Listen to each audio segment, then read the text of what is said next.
I think anyone who's had this experience can tell you that it's not a linear process. You know, they pick apart your story to find consent where there really was none. I felt like I was being punished and it wasn't right. I think it's absolutely ridiculous that someone can punch another person in the face and be kicked out the next day, but someone can rape someone else and it takes them 5 months to get kicked out of school. We believe in the power of stories.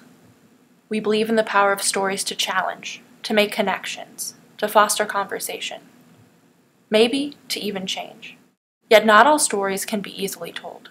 Sharing our stories can be complicated. This is a project for survivors, by survivors. This is a project about stories, our stories. In 2013, 17 reports of sexual misconduct were made to campus authorities. But what does that number mean? What has the institutional response to rape historically been? What goes into a decision to report sexual violence to campus authorities? What about those who choose not to report? By collecting several individual stories, can we begin to make sense of some larger picture? We do not claim to speak for all survivors. We merely want to speak from our own lived experiences. Rather than compromising our identities, current Middlebury students have let us borrow theirs.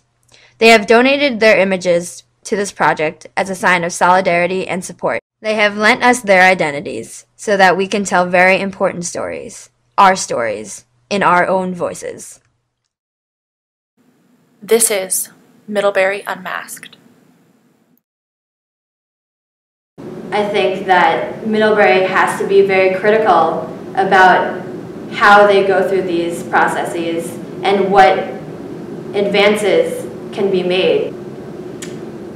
So both before, during, as well as after my judiciary proceeding, I was asked to sign a confidentiality clause saying that I wouldn't talk about my experience reporting or the matters contained therein. I've talked to a lot of survivors about this clause. No one knows exactly what it means, but at this point, I don't care. I think that sexual violence is about a lack of choice, and what the administration did to me in making me sign a confidentiality clause limited my own choice. It limited my ability to tell my own story, and that felt very isolating. You hear so much talk about the process being so progressive. They put on this facade for everyone else to be like, wow, Middlebury's really progressive. Like, you're not on that list of 55 plus universities that are under Title IX investigations. I get frustrated when Middlebury sends out emails saying that they're conducting sexual misconduct trials with best practices in mind, because I went through 3 investigative meetings with 2 investigators in 1 week, and it was finals week. I don't think that's best practices. My second investigator was a business and employment mediator from Burlington. The fact that they had someone who worked as a mediator, you can't mediate when someone sexually assaults you. I'm a Middlebury survivor and I chose not to report, but I think for me, just because I was having such trouble sort of labeling what happened, or it really kind of confronting it, that I don't think, I remember so clearly my decision to support or submit to IHH is my way of kind of finally confronting that, but it never really, I never felt safe enough to actually kind of go through and talk to someone in the administration. You know, you sit, every bathroom stall has all those posters and they're just staring you in the face, but they just seem so abstract. I was really reluctant to go through the Middlebury judiciary process because I knew that if the kid was decided to bring in lawyers, that the process would be stretched over a long period of time and would be extremely emotionally tolling on me. And I also didn't want this information to be public, which I knew it would become just because of the small nature of the college. A good friend of mine set up a meeting with an administrator about the confidentiality aspect of my case. After I had gone through the story of what had happened to me, the administrator had figured out who I was talking about. She encouraged me to come forward to the Judiciary Board, and also insinuated that she might need to talk to her higher-ups as to whether or not this could stay confidential. At that moment, I panicked. I didn't know what to do. The only thing I could think of was, you can force me to testify, but I don't have to say anything. Luckily, this administrator did come around and decide to keep my story confidential, thankfully, thanks to the influence of my good friend. But it was a moment that was really terrifying for me. So with my investigation, the morning after my incident had happened, I got a text from my attacker.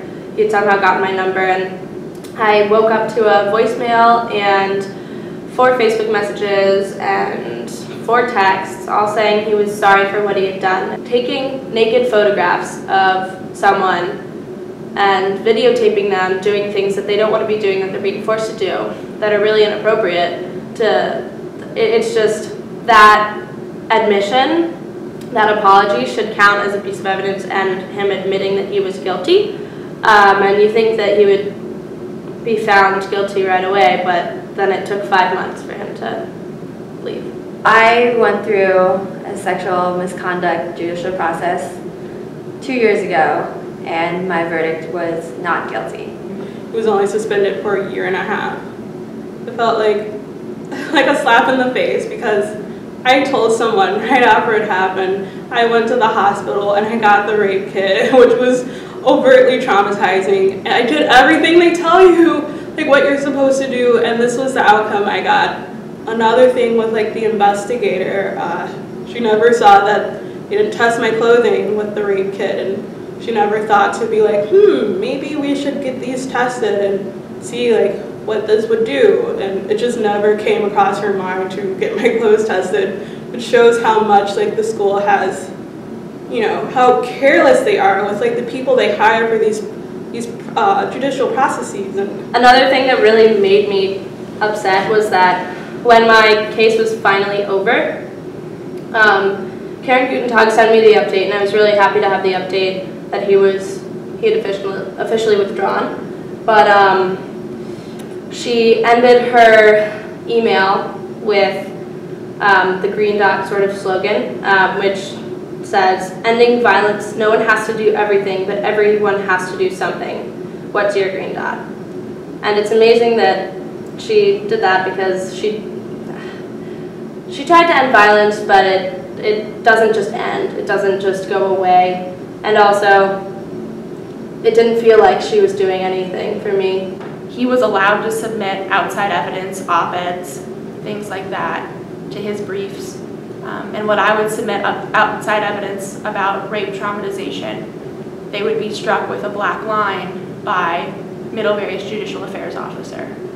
I'm a current student at Middlebury College, and I want you to know that sexual assault is a prevalent issue that we need to address as a community. And I think that the judicial process is a place where there needs to be a lot of reform. I'm a current Middlebury student, and I want you to know that there is no one way to be a survivor. I'm a current Middlebury student. What I want you to know is that compliance with Title IX does not entail compassion, and that compliance with Title IX does not necessarily mean cultural change. I'm a current Middlebury College student, and I want you to know that a rape case should not take 145 days to conclude.